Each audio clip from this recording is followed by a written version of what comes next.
ఈరోజు BRS party ex-MLA మాజీ MP బల్క Suman పైన తను చేసిన అడ్డగోలుగా ఇష్టం వచ్చినట్టు మాట్లాడిన మాటలపైన పోలీస్ అధికారులు కేసు నమోదు చేసి అరెస్ట్ చేస్తే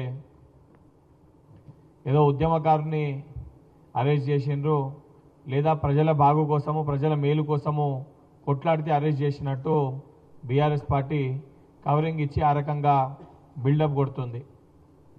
ఈరోజు నిజంగా బల్క సుమన్ని అసలు అరెస్ట్ చేయడానికి ముఖ్యమైన కారణము బల్క సుమన్ మాట్లాడిన మాటలేందో మనం ప్రెస్ మీట్లోకి వెళ్లే ముందు ఒకసారి ఆ వీడియో చూసి ఆయన మాట్లాడిన మాటలేందో వింటే మనకు అర్థమవుతుంది.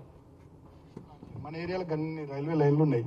కోసిపారే రోజు ఓ ప్రోగ్రామ్ రైలు రోగాన్ని పెట్టి రైలు కోసిపారే సీరియస్ అంటే నేను అనే పాయింట్ ఏంటంటే మీరు సీరియస్ యాక్టివిటీ తీసుకుంటే తప్ప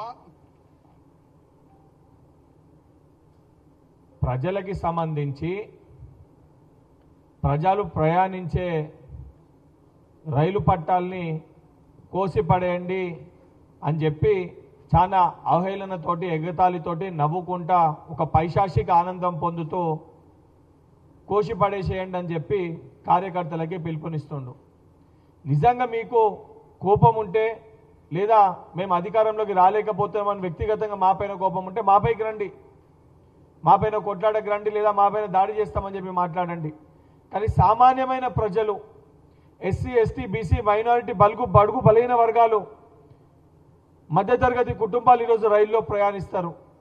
వాళ్ళు ప్రయాణించే రైలు పట్టాలని కోసేసేయడం అంటే వాళ్ళపైన ఎందుకంత కోపము? మీకు ఓట్లు వేయలేదనా? బీఆర్ఎస్ పార్టీకి వాళ్ళు ఓట్లు వేయకుండా బండకేసి కొట్టిరని చెప్పా? సామాన్యమైన ప్రజలు ప్రయాణించే రైలు పట్టాలని కోసేసేయండి అని చెప్పి మాట్లాడుతున్నాము. ఉద్యమకారుని కేసుల గురించి మాట్లాడుతున్నాం. మా పైన లేవా కేసులు? మేము కొట్లాడలేదా? 10 ఏళ్ళు రాక్షసత్వంతో బీఆర్ఎస్ పార్టీ పరిపాలిస్తే 10 ఏళ్ల పాటు దాదాపు 5-6 సార్లు జైలు పాలై అడ్డగోలుగా 90కి పైగా కేసులు మా పైన పెట్టుకున్నాము. కానీ ఏ రోజు కూడా శాంతి భద్రతలకి భంగం కలిగించే విధంగా లేదా యాంటీ సోషల్ ఎలిమెంట్స్గా మేము ప్రవర్తించలేదు. ప్రొటెస్ట్ చేసే ఒక విధి విధానం ఉంటుంది, ప్రొటెస్ట్ చేసే ఒక పద్ధతి ఉంటుంది. మనం పిలుపునిద్దామన్న ఒక పద్ధతితోటి సమన్వయంతో ప్రజాస్వామ్యాన్ని భంగం కలగకుండా మనం ప్రొటెస్ట్ చేయాల్సి ఉంటుంది. ఈరోజు ప్రజాప్రభుత్వం పరిపాలించే విధానం వలన రైతులు కానీ సింగరేణి కార్మికులు కానీ ఎవరు కూడా బీఆర్ఎస్ పార్టీ ధర్నాలకు వచ్చే పరిస్థితి లేదు. ధర్నాలకు వస్తలేరని చెప్పి సుమన్ ఏముంది, వాళ్ళకు ఉన్న దాంట్లో సుమన్ ఒక ఎక్స్ఎమ్మెల్యే. ఇదంతా కూడా ఫార్మ్ హౌస్లో కూర్చున్న K Chandrashekar Rao alias Dubai Shekhar తను అధికారంలోకి రావాలి, మళ్ళీ ముఖ్యమంత్రి కావాలని చెప్పి ఒకవైపు కొడుకు ఒకవైపు అల్లుడితోటి ఈరోజు కొన్ని శాఖలుగా తెలంగాణ రాష్ట్రాన్ని పంచారు. ఒకరికేమో డ్రగ్స్ శాఖ అప్ప చెప్పిండు, ఇంకొకరికేమో రోడ్లపైన అడ్డగోలుగా పిచ్చి కుక్క లెక్క వర్రమని ఒకరికి అప్ప చెప్పిండు, ఈ ఆఖరికి సుమన్కేమో తగలబెట్టమని చెప్పి అప్ప చెప్పిండు. సిగ్గుందా అని చెప్పి నేను ప్రశ్నిస్తున్నా. కొంచెమన్నా సిగ్గు ఉండాలి. తెలంగాణ రాష్ట్రం దేనికోసం సాధించుకున్నాము? సాధించుకున్న తెలంగాణ రాష్ట్రంలో 10 ఏళ్ళు రాబందులు లెక్క రాక్షసులు లెక్క అడ్డగోలుగా అవినీతి మీరు చేసిర్రు. ప్రజాప్రభుత్వం అధికారంలోకి వచ్చినాక ప్రజల బాగు కోసము ప్రజల శ్రేయస్సు కోసము చిత్తశుద్ధితోటి బాధ్యతతోటి రైతులని విద్యార్థులని యువకులని మహిళలని బడుగు బలైన వర్గాల్ని అందరినీ కూడా బాగు చేసే విధంగా ప్రజాప్రభుత్వం పనిచేస్తుంటే ఈరోజు అది జీర్ణించుకోలేక కడుపు మంటతోటి విషం చింపే ప్రయత్నము కల్వకుంట్ల తారక రామారావు, హరీష్ రావు, బల్క సుమన్, కౌశిక్ రెడ్డి కొంతమంది వాళ్ళ ఎమ్మెల్యేలు ఎక్స్ఎమ్మెల్యేలని ముందు పెట్టి ప్రజాస్వామ్యాన్ని కూనీ చేసి శాంతి భద్రతలకి భంగం కలిగించి ఒక యాంటీ సోషల్ ఎలిమెంట్స్ లెక్క ఈరోజు బీఆర్ఎస్ పార్టీ నాయకులని మార్చే ప్రయత్నము కల్వకుంట్ల చంద్రశేఖరరావు నాయకత్వంలో నేతృత్వంలో నడుస్తుంది. నిజంగా నేను బీఆర్ఎస్ పార్టీ నాయకులని ప్రశ్నిస్తున్నా. నిజంగా మీకు సోయి ఉంటే సమస్యలపైన మాట్లాడే ఉద్దేశం ఉంటే ఫార్మ్ హౌస్లో తాగిపన్న మీ నాయకుడిని అసెంబ్లీకి రమ్మని చెప్పండి. అసెంబ్లీలో ప్రతి అంశం పైన చర్చించడానికి మేము సిద్ధంగా ఉన్నాం. ఈరోజు సింగరేణి కార్మికుల గురించి నువ్వు మాట్లాడుతున్నావు. సింగరేణి పర్యాక ప్రాంతాలన్నింటిలో కూడా కాంగ్రెస్ పార్టీ ఎమ్మెల్యేని అక్కడ ప్రజలు గెలిపించారు. మొన్న జరిగిన మున్సిపల్ ఎన్నికల్లో కూడా సింగరేణి ఏదైతే ప్రాతినిధ్యం వహించే ప్రాంతాలన్నింటిలో కూడా అత్యధిక మున్సిపాలిటీలు కాంగ్రెస్ పార్టీ కైవసం చేసుకుంది. రామగుండంలో కూడా భారీ మెజార్టీ తోటి కాంగ్రెస్ పార్టీ మున్సిపల్ చైర్మన్ అక్కడ ప్రజలు ఎన్నుకున్నారు.